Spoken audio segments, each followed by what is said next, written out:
kanun nei na pa chu chu ma kun ma do chu chu chu chi ama no bang o lo pa chu fa ku la amen chu joy mo ta amen si wa la so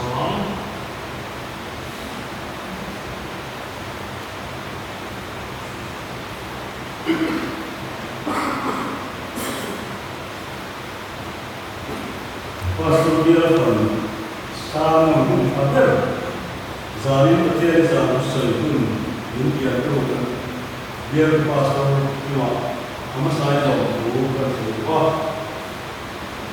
dan kalau pesan kata kalau kita mencoba berusaha dengan coba itu kunci dia kan kita itu ni karena cuman harus satu esensial kalau long cuman kalau saya duit kan tidak cuman dan panitia cuman panitia kita dah ni zero duit siapa dia zero duit kan cuman dan pasal tu Upa C so kita zaman yang cuma Vanmuana saudara duit kan satu tu ni, tumpah ini mulai sekolah orang ini kan berikutnya. Dan ibu sekolah student yang lahir bagian puncak sebelum kan ini kan maya kalau maya sami semua fokus sebenarnya kan DSI campaign bagian rumah sauna di dalam sekolah. Dan sebenarnya Oktober sampai sebelumnya biar program lalu Ruah di dalam sekolah dan bisa bersama pun sampai sebelumnya menggunakan finance campaign yang juga teknik mengenai dalam sekolah. Misalnya dia berikina anda kan pasal itu sudah menjadi dia telegram dari Ruah bukan pakar dulu obat itu kita dikomen tujuan tujuh laluan tiga dua rewa dulu karena ya kayak buat saya mengaji dari tujuan kami kesulitan turin dari buat saya lebih kuat amal itu mengaji sah ketemu saya akan terjadi entah seperti ya tujuh dan yang kesulitan saya nanti tujuh Haleluya, ini tu boleh. Haleluya, di Sermon dan yang mereka dona. Kami pujian, zoom tunariu kuah, hingga khas tuin, anak ini.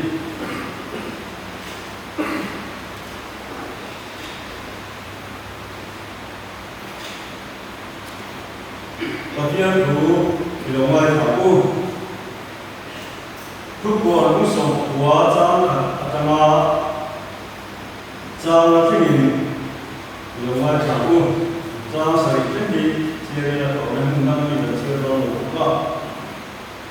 Kubuat musuh kuat, jangan ingin. Cuma dua cuan bana mikuitan tak orang tak melong tak kian.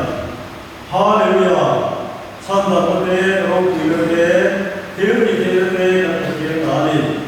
Arwah cuan dikilas terani.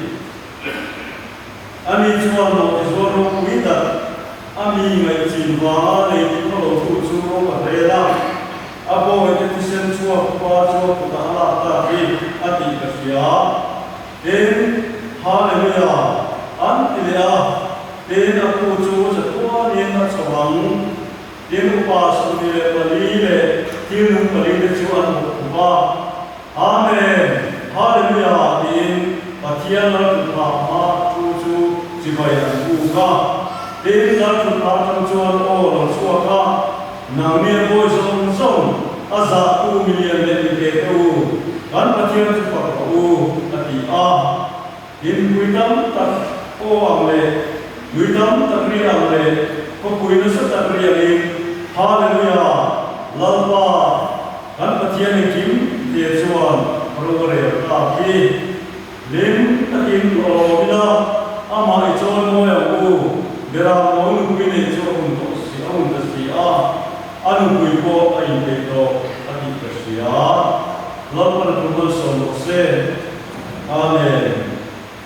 lại u amen hallelujah alpa kian nam chu pathia ro tuiria lele pa le chu yom song siam tu le ni tuini keni poira pai ta ya Israel kan ni lolpa ke sa ya kan fak che kan choi mo sia ine na lo tu kan tu cheli zai le lolpa he bia pu ka ya em tu nge se ti in ka ro ni zai ya he tu pui ha le ya ti se tu ram che ti ra ni lolpa ka zai ya ni ni ne ya itu cha ne ne ko choi ke chua ni na ki ko chu tiam lo ti ka la le le ni lolpa nam ma ge ron ko chu la zai ya kan nu la ya nam ma fa nun ne ya nam ma fa ki sa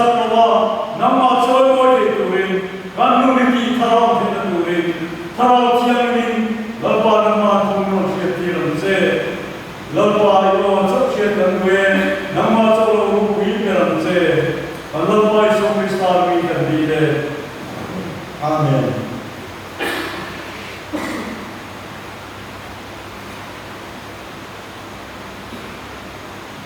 hallelujah bi he prai cho ni ye bi siam ten ala bi ka lo so ka ni ti a tu ta chuan hallelujah bi ani o me an nam ta ta chu he prai am chuan chu English le chuan praise the Lord Lord was for you dina ani maya kujung ya ya voi za so ka ma kujung ta ya voi ni mu to ro ma chuan a he hallelujah ni van le ko ve nam in trong common language ni ya ama ko mai a pu da pu ra ma ko ngoli kan ta group was so ke ka mon so na to ni chuan chu ma ko so ko na ma to ni ma la ma so da waron ti thang so hallelujah tho ma ya he da nam ma tho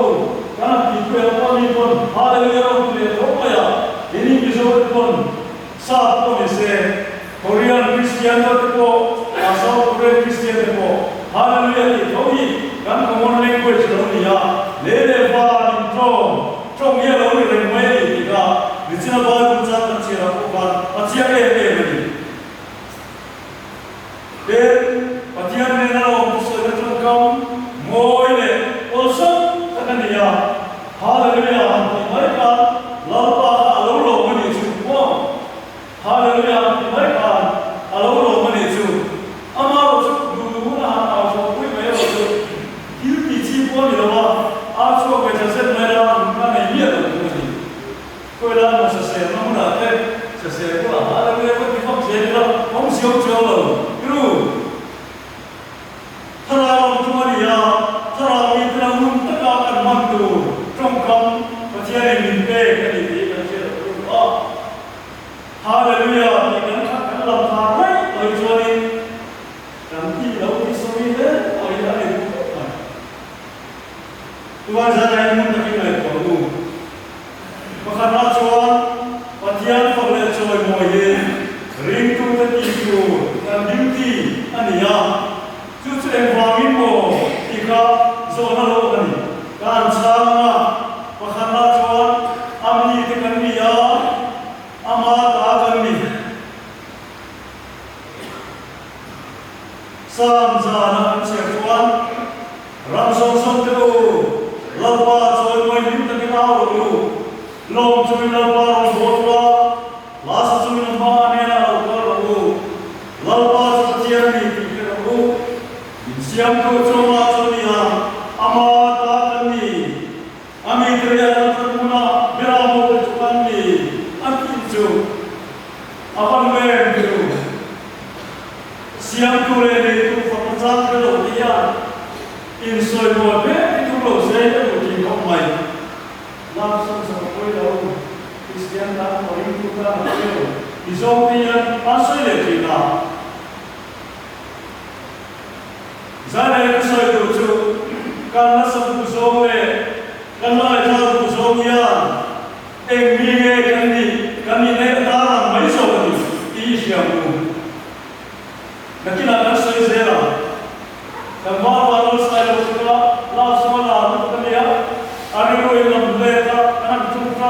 đi tắt này đi qua cái nào cần sửa cần trông thay và nó sai và nó bị nằm lên lại cần trông thay sửa gì cả mà sẽ làm nằm lên tuan mà bị cái sao đó tiêu cái điều gì hết rồi giờ này các cái sợi dây bắt đầu kìa là như làm trong cái mà avangin về là sẽ là coi à phải cắt này cho vào cho nó phải mà revival ông sẽ là avangin sẽ là này không về dài nó vô ác về gì cái này của ai vì cho nó mặc quên nó áo cái chiếc không mày thà là mình đâu nào thấy chỉ là cùng sao chỉ có mà thà là mình hàng nào thế là chúng ta cho đi làm các Christian bây giờ anh đi về mà chúng mình giao tiếp cho người làm chúa con chúa uma dài làm dài là mà ya lúc mà khăn nào cũng có ina oi na ta là khăn đi làm chúa con con làm chúa ta chúa riêng đó ta được kiếm lên làm rồi đi rồi ta lấy ta đi vào rồi chúng có muốn là đi lên giờ cái mấy giờ mà thằng một bên kia ăn lắm mấy giờ chúng này ăn đấy riêng đó ta cần một kiếm lên cũng sao chỉ có sống thú mà cho sống thú mà bây giờ mà họ nói quy tắc mấy lần thế này á chúng ta chọn mấy lần pas ta nói một là đấy cái lệch đó anh cái lệch đó chúng sẽ không phát triển còn start làm đây là một cái lệch sẽ không về đâu cũng chẳng muốn cho mà xem luôn là cái đó anh lo có biết rằng mày đã để một lần đi hết tiền nhà nó đã đi chú ô quay lại cho nó đi chuồn đi quỳ sơn sát tuần về đâu cũng chẳng muốn cho mà mày đã đi đâu lần đó cứ chuồn đi đâu ta ăn điều quay lại cái gì chung rồi anh đi từ cái cha lại để làm ăn thằng sẽ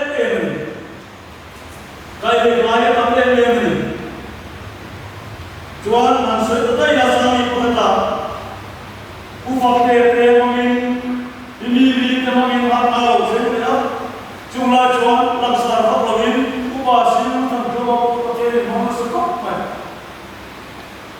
Jumlah Tuhan dalam cakap dengan dia, kami kan hidup mereka berjuang, Vanmuana Sermon mereka besar tu, bukan seperti apa orang kan dia, yang lain anh về sao vậy? Tham lai có buổi xem nhiều món ăn nên là đồ ta để tầm thu thập lòng ăn ăn siêu mình các nhà sản xuất của các nhà lái ăn làm ta cho chúng mình lần về để cho chúng mình được chụp ta ta mong mà nó sai là mà con lái về để dù rằng trong phần tiếp nó bị các anh ấy nuamlo về xin Tuhan không về lòng là ô về cho isu lên đây để lên này nó các anh học là bộ gồm sống các anh xin sẽ tới với mày hôm nay làm nhiều việc cho mai usaha này muốn sống ăn đấy lại còn vào đấy abi cái thế rồi thì mày chúng thì nói cho bây giờ là mình project saba examination board secretary cái tổ lại cả đi lại cho anh office mà có số Upa sai rồi nó sụt rồi nó đi á anh sẽ cái gì thế rồi nó đi về nó vào sai rồi nó về là anh bị biết sao này nó mà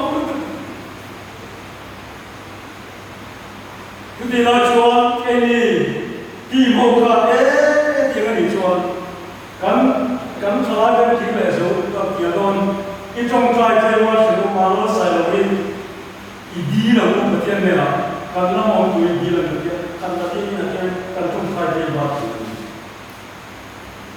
kan nei sei ai mai pakin na ka aram son chuai lu tok tamai ka aro pitru tuan Allah sami paruka apa sebetulnya ni lo terperu jujurnya ni lah jujur kita hello mai ke vai ko feel of the kita lamu upa ruah semua tak vai ko feel tu leita tuilo kita konsulo kita karena tu kita lau kerja kita akhirnya masih tanpa selalu kan kalau pura lalu kalau kita kerja ya isu ada sebelum kita pernah dia kan dia kan bila ada karim pun macam tuilo kita baik kerja kita tu kalau kita tuilo orang bangsa lepas itu Tuhan bisa lepas saya tak tapi orang tak yang lain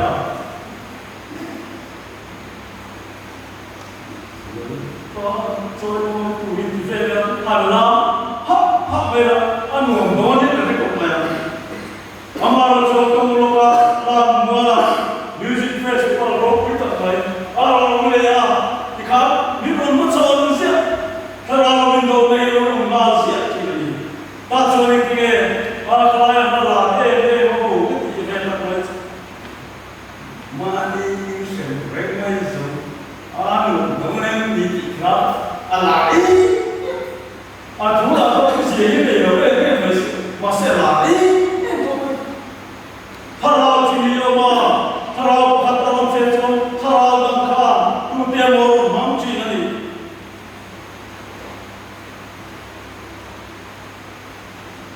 Jab aku dalam sekolah Irungan sahaja Jerman Malaysia itu tujuan Asuhnya musuh saat Dalam semua yang kita lakukan lepas kerja kau baik dia macam mana kami sedang baik dia dia atuka ahurikan di kota Ani antara Tuhan, Jerman Malaysia itu nijuan asuhnya itu sungsung kita tu, lah dia nak kibayan, silayan kap sungsung baik, Jerman Malaysia itu silayan kap sungsung baik, lakannya tu masa ini itu, juga ini masa mau itu lah Jomon kita mana saja, kalau kalau mereka dia, anda macam ni mereka tu kita orang kita masalah mereka siapa, sedang izon singa ini siapa yang nuamlo, ante, Allah siapa tu, Allah macam tu semua nanya macam singa kan, tu akan macam ini dia, lu mau sup macam ni. Masa itu, itu ini. Ketika sedang itu serta dan pawlhtu anti thei lah. Ingat jadi orang orang ini saya kan ini. Sekarang kita kalau minum berapa setelahnya, kemudian kalau kita hampa dan tujuan, ketika kalau mampir ini, apa mampir Sami semua kita kalau jenis, cuma dua orang jenis kami cuan, kita ada sekarang sedek kurang irungo cuan. Masa kumel music panai polo, ramai betul, vudu patian, ramai patian betul de music macam ni, rap music terlalu ramai macam. Amak ni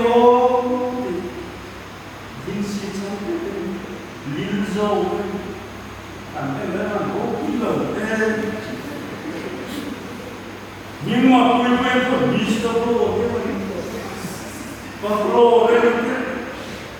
mochi ni, mau dia orang itu, malam saya masih ada kini orang kalau mau itu mau itu apa itu kilo, amar cuma hanya YouTube view tu orang tu usia tu Mizoram evangelist na umur tertua te ulai Upa Sermon YouTube anda mereka ada in view tu macam kami kami kerja ni anda sakit pun jangan anda sakit pun kan kan kamu nak cimpin kan dia cimpin orang ni kan dia ini mau campur pula jadi bullshit tu yang tak kira anam pula mau yang dia kan boleh pada bintala anam itu apa revolusi tu semua nolai pada ngaihthlak semua setelah dia kena itu kan dia siapa Tulan la berengge me itu bete tulan la tadi nau pangtere te kini kat tu mani kat tu paniya tadi beta kan tu te nau tum pola sino biye te pun asatya me tulan la masa asatya me mo karir mo natat kalau orina mo hoila ucap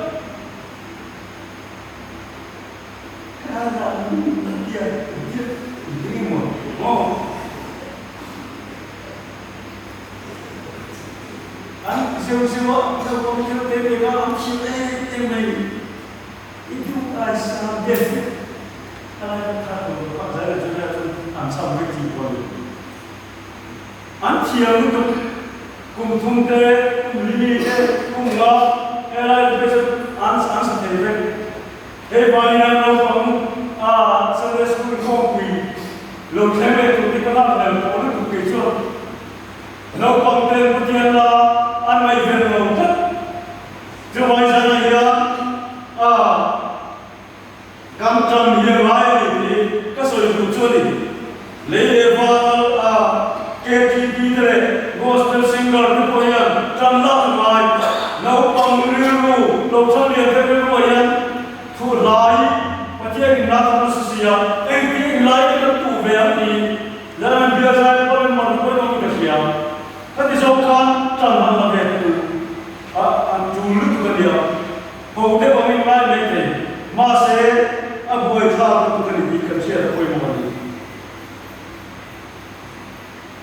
Panina joro yang orang faktor kan ni, kalau pasal orang ini saya tu, kan insan dalam kucing orang ini tak kita orang cakap, lo bukan mai kalau kai. Fahna rasa macam orang ini terlibat sekarang. Lepas seperti orang kita kena, bagian semua orang kita kena.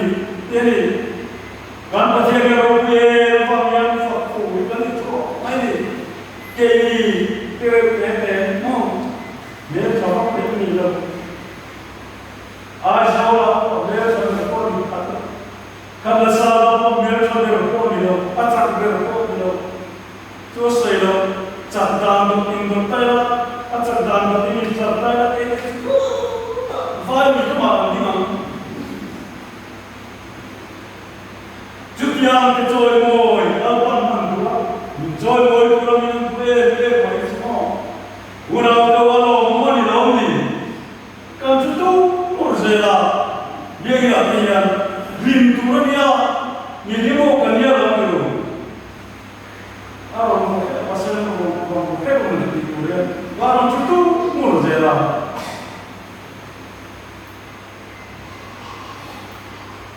Cuma saya ini itu siapa?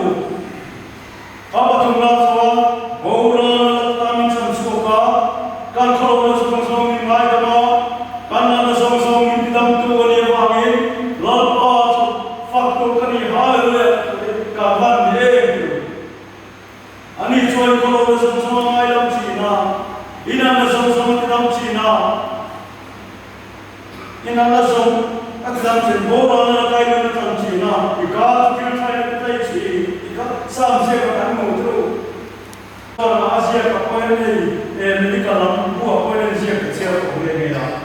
Ni dia misi ko akhir nana sekhi noi ko ya ni ku sia dia na ar baliya de ko noi sari de ma ne matre kan chi ma mai lo mo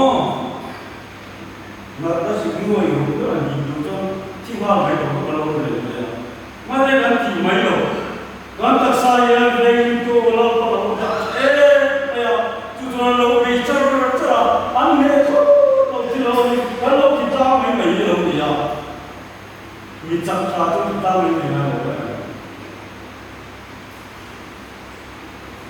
Setiap bulan bangun dia. Amerika sebab lama kita cuma sebentar, ke hampir sehari itu, anda yang terdapat kat mana hasil ni loh, kan? Amerika di dunia kalau seperti orang orang dia. Acho que eu vou fazer isso.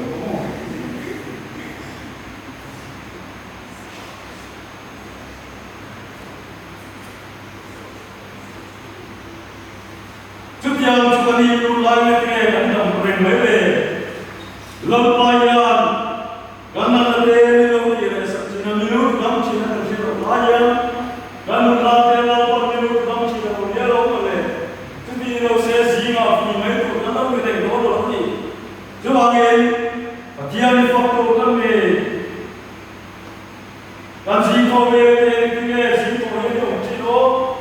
Kan mempat dia kecil Sermon kedon dok tidak cuman lalu aku mengikuti oleh amin. Ketika dia kecil pun hari itu yang kecil. Asal zina tu kecoban lo, kalau hak lo bete, rupin tu sih. Kan berjumpa. Hey mama, kayak tu orang yang orang kita, kan ni macam tu orang tak dengan. Ada yang ada tu masuk saja tak? Nikah katewan orang terpayang, long tu saya tu kan. Mana kan bukan hasil orang bukan. Sebilos ni rasul nam doya, malaria avangin kita. Kalau nak posisi yang dipakai, nuamlo, thei, ini dia terbatas ni. Cancer ya, kami semua cancer ya. Akan kita cuci lagi, akan kita operasi. Ini macam, apa kita kata orang ni? Dia keren, gimana? Hampir setiap orang mesti tu, ni kau ni orang, ni kalau keren macam, kau macam.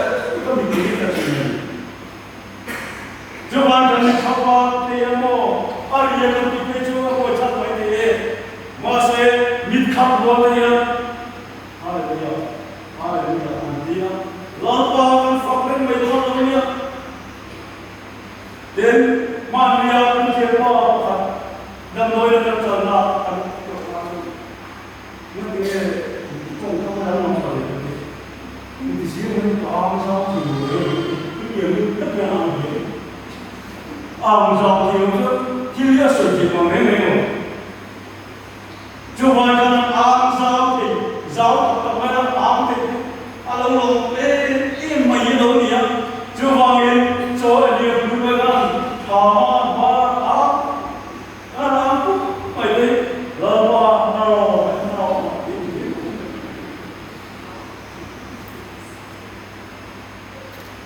Itu yang saya soal ni. Kan saya mau tolong dia buat cuma ayam tu. Kan pati lagi kan kicin. Di faktor aja. Lawan dia apa? Hal. Atau dia haleluya dia. Lepas kan faktor mereka itu apa kan? Mau pastor rumah pastor rumah dia apa?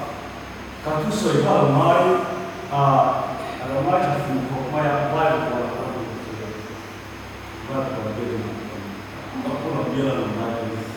Aku kacuan, minum fona, tuan itu sebenarnya kau apa ya?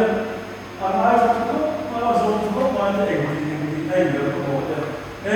Kalau mai sampai baru Anu ta Hallelujah lo remai Kat yang kan lalpa ibu nak berfakir oleh Hilang tola so yang fakir bergantiya masih lalpa yang tidak tahu fakir tahu ni Ketiang saya cuan kan jumpa dan jumpa lo terjadi itu kalau mungkin juta malam cara nuam termain hampa dengan dia yang kowe orangnya mencoba so haleluya amen haleluya amen mero lalpa fakzero ketiang saya cuan ni besoknya kalau kita mau itu voinya ya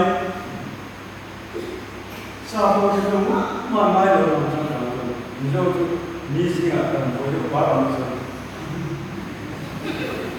jika kan ingin menjadi saja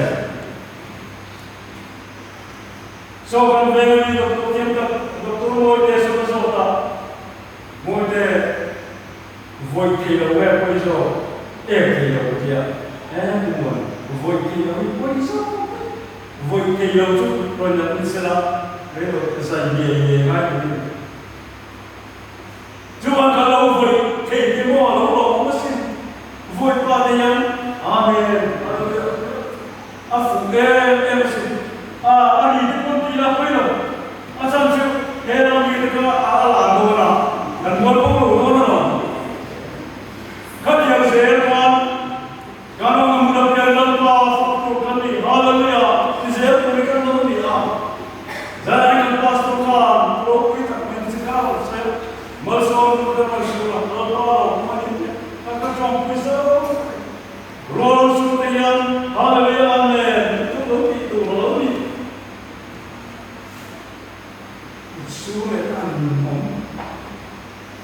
nom tam ambil itu komilan lalpa macam roti itu mesin Israel itu masuk ke ceng Bible sedang tak mungkin ruah semua tersebut ia cakap cuma terlena itu masuk ketika miram tujuan dan masuk ke apa mesin jangan masuk ke yang dan iman bagian kecil manusia lepas kalau haleluya amen roti jatuh dia dia kuat untuk menemu haleluya dia jatuh ni jangan katakan kan insaf tu kan jelas tu anu tu jauh oh mai tu anu dia jual dia satu lalpa kolum tuan dia kolum dia lo masih tu lain yang mo vote ini besar ini ya cari kau siapa orang tu nanti suruh orang nanti dia cari orang ni bila vote tu mau itu pun ni bila dalam turun tu lalu dalam dia di sana kita lo masih kalau siapa lo kalau kita nunggu lo buat ada siapa tu ni ketika kita fokusnya kita ayat zara yang kita tahu dengan kalau saya avangin dan fakir itu lalu yang fakir amma kita kecil di balik soal saya pakarna soal bagian mana yang pahan boleh kau kecil bagian mana yang itu kan ini kan serau kecil lian beda bukan motif lian tak muni kan cakap Hei, kau kan setelah bunga latihan roh kita ni lagi begitu. Mai kan rolo, unau tu kante. Lalu kita roh kita kan, engkau kita. Latihan ko anak semua berlalu, semua lagi. Latihan ko berlalu lagi engkau kita. Lalu kita tu kenal lama. Anu ini kali ka engtinge ke lam so ina alo ke alo ka voi Israel so ro pi vele mi ho tat sa cha khelo sarwa ko mai voina asia lo la te wa so ke ko kale au ki ve ka ko ve li te mine na ani se ke mo ni la la ko na ke ke lo ka ki su ha mi so itu le ko ve li te ka ya li te ma la ma ni le le lo ma ma ke ti ti ka dan Upa C ai min khala lalpa ni Israel chuba ladamin ruah tu masin lalpa ma chu lamu mai ke ne lo chuba kan Upa tol ko tan lam chi lo mo chuan pathian ni voi se lo हे आई माई कल सा पुलो मा तेरा तेरी के मा कोई कल इस से बा हमारो चोंग छिया लो लाते चो मो चो नहीं ला दा मेरा चो पा ले हाय को लो छिया लो पाछे का अनु तो भी अब वो छा क्योंकि जुआन सवाल करो निकाले जुआन थी ये जगह फाले या बात नहीं लल्पा ये रोज थी ये लिंग बुबला के तुलो हो लल्पा ये फक्का पाई करो कोयला लल्पा दुकान के रोज तो कोयला मीटर में सोचे मासे निवा माई माई लो लल्पा दु जोई करती चोले काम मीटर का बेले लो व्यक्ति कन्ना मेरा बच्चियां पे cái kalau mau mình sửa được thì để có một cái ma chẳng trên dưới cái gì về cái gì cái đó mà cái gì cái sẽ mà nếu cho nấu bằng chúng ta nấu bằng chung qua xuống thu về rồi ôn bồi cái nào giữ chân đấy có cái chút chút là chỉ cũng có ở ngoài đó cũng có gì thì không ngày nào cũng mà sẽ nghe đâu mà mình sửa là thì không cũng là đại nhân sửa gì ra là sửa gì rồi lâu ba ta là những bề cả lâu ba isa pun nhiều lo kan sẽ chuyện mo và là cái con lo mà mà hệ là cái của lâu ba lo mà mình phải chỉ ale tam tak le za mình phải chỉ đi theo izal lo apa ni rasuan tiang semua kan lo tu lo ni ciri long tak tak kita orang main main ni malu mau long tak tak kau yang main main malu dulu pun macam misal mana lo sekolah India misal yang mana sekolah tanpa serum tu main anak main main je lo India tu bukan yang long tu misal dengan Manchester United FA Cup final खेला तो लोवेला नाम से Manchester है ना देख तो हम चेवेल सुने तो ना लेकिन मानी बस आवी नहीं लड़का फकियां बनेगा नाई लोग की ठोक में Manchester फकियां ताऊ अल्लाह जो हमारे लोग जो oh my Lalu, lapa fakir cowok, gandalan tu, attention nak tak dicono. Lapa ni kan sudah dah tahu, logo. Imanian, sualian, gari gari, kalau ni bukan mana. Cuma orang ni cuma, mai tu lepas dia nak tahu berat cuma, hatian cuma tinggal itu cuma moya. Kau kata ni sebenarnya, pakarna cuma. Kami ini nafkah kami. Oh kalau nak lepas faklah, kalau cuma musuh untuk mungkin itu faklah ini.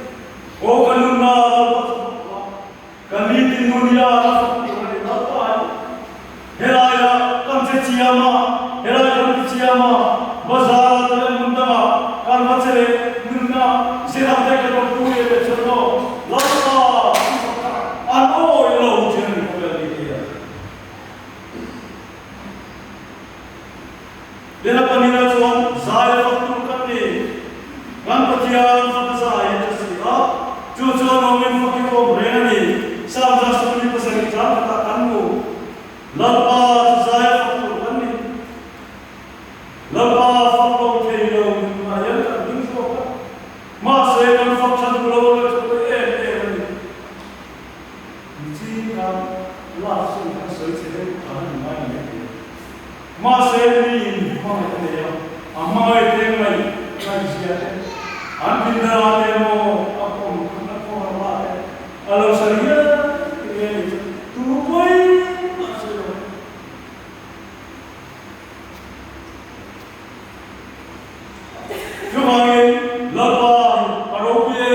lòng dài đi là những lòng chịu những gì anh tôi trả lại sau đó anh muốn nó chìm thì đấy rồi giờ chúa em sáng đi sau cuộc khán bậc đi sau phần kia kia nào yes like complaining thì kia cũng tôi đâu có cái sao quan cái giờ thế mà sẽ ăn dài thì thằng rím sao mà chúa dài như một thế lâu bay phát tụ cần đi đâu lẽ chuan tụt bê ra linh nô lên phát tụ cần đi sao chúng mình sẽ đi ra ta chuan mình tin rằng điều tụt bê ra linh nô yêu tiền để làm áo min tiền đi tiền thôi cho vậy anh cũng sẽ đi vào quy luật của lâu ba sau đó là sắp đến với nhau azat sa làm áo tốt tôi nói thì chưa đủ giờ lâu ba cũng cần đi Israel Ina dola chalo ina chuan la fakku kati zai fa chalo chalo limro se amir ke chula mi fakku se huam dele la mi ma fakku sa za sabni ko cha tu ma ne za sam ma cha mi kan moni lalwa ku kan ni lalwa ni kan ni lalwa ta kan ni thara mi kan ni Tarami kami kencot inti cakora dengan nama hotel dia. Ia tak seorang pintar tidak seorang itu tarami vektor jauh. Tarami kali ini kan konsep tuan tuman cemai. Ibu muncul nak apa kaisan mereka nak cakap. Kalau sebab berat. Harau kepian terkemajuan, harau mikirnya lalu mikirnya ini, kasih masalah Cina, cuma Yusuf turun nama mikir tu mana leh? Apa yang mau itu? Cuma ini lapa lam turun ni, lam dan style macam tu ni mampu turun nama, gimana style yang mau leh? Jadi apa? Karena Hindu kan nama tidak yang cakap infak bukan. Gimana style siapa tadi macam? Cuma yang lapa ini fakal lam bukan ni. Setelah fakal zakar, anjing. Sini an zakar, an korban, zakar lam. Ibu mereka tu kita orang cakap tu, jual makan, kamu doin yang kita kerja siap. Lena makan, kau ini nak buat boleh siap. Kalau cewek nak bermain, cuma kita masih siap. Buat boleh kasi, kita sekolah, orang zaman orang tu. Kalau kita silo utang kita, kalau kami dulu, boleh sahaja. Setelah waktu tersebut Ruah, lapa waktu tersebut di kami, nilai tersebut Ruah, lapa tersebut Ruah, yang tersebut berjuang apa itu tele, kami tema lapa malam ini, kalau tersebut berjam dia. Jangan sampai itu kan tidak. Atau berat soal remote musical instrument kan merah faktor kan ini kan sesuatu. Sahaja semua kan sesuatu. Remote mantura sesuatu. Kuam deh, cincang deh, kotor deh, layan deh, damai. Hidup krisau ini deh. Mulai dari sini, keyboard, piano, drum set, violin, saxophone, ada apa saja. Yang itu jadi foto jalan foto. Coba ingin hebat musical instrument yang apa? Kita faktor lombi, yang kita untuk drum press kita punya, kan biar kita yang musical instrument kita sana, lomba yang faktor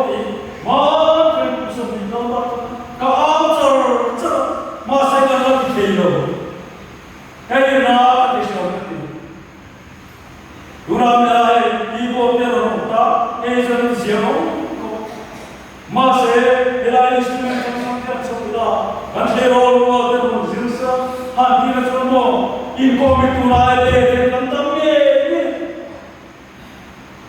tu ko ta ko kan ka ko kan kan ti ka ko ko ni man sa mo le kan ta patien ni chon mo ni kan chan ma ko ana ka chu patien ni chon ko ya alo ni le em alo ni ni na ko ma chu ka ko ko ni ko ni ta ni kan ni ve da le no ani le ni chu instrument zo zo te ka kan ni ve da le no patien ni chon mo ni na ro ka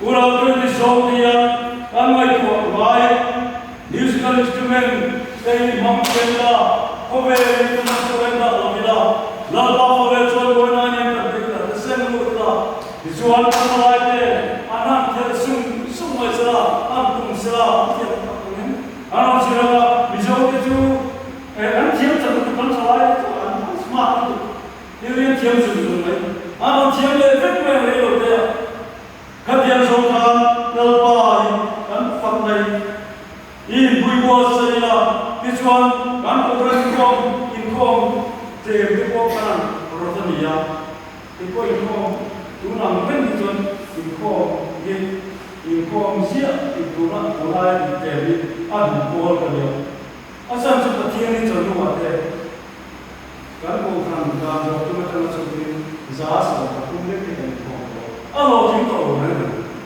Masih kau fungsi malu tu matan ni malu. Abo kau so, ani kau dah tahu kau ini. Sahaja kau suruh kau ni nelai alam ni kan kau. Kan kau orang ni cuma satu. Ni, ketiak kan ni baru kau ni.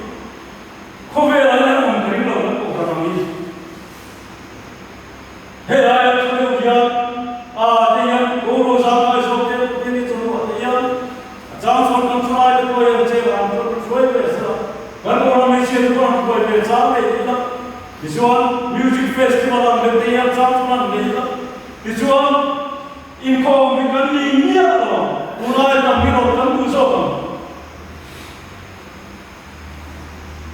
Tu saya yang kesoi tu ni, tu bagi pulau tu, Allah apa yang dipakai di mana tadi semua, kan tentu pinjau moya, haleluya amen, haleluya amen. Kau so isak tahu, lalpa so moi tu impera pun ayam. Isu ada zong yang pernah tahu so je. Imulai orang tu so yang lalpa macam, lalpa tu kita saya macam ni.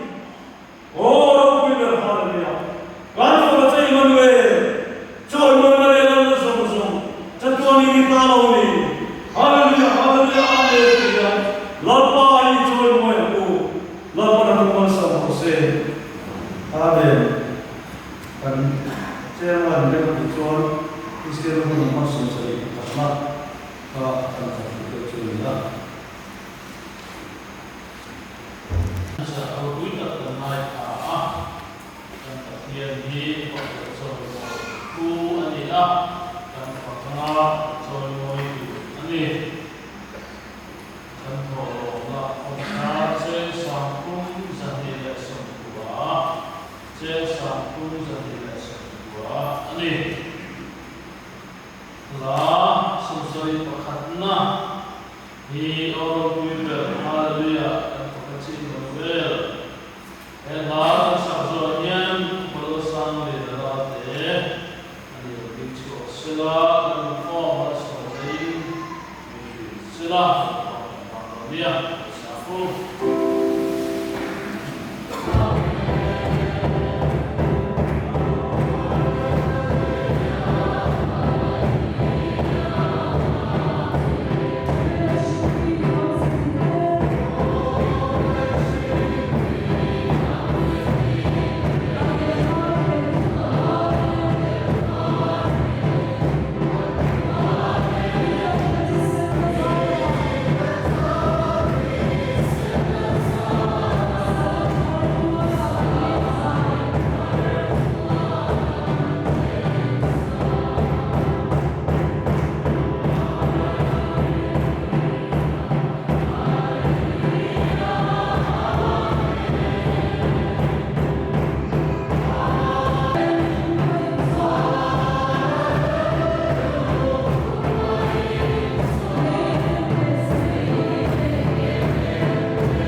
rồi mọi người thiếu gì thì nó được lâu rồi nó được sự lắm và lệ phong và lệ khao thiếu lim và thiếu kim thì theo bùi nó ở bài cuối này trên chỉ là đồ tập trung in ra nè là tụi nó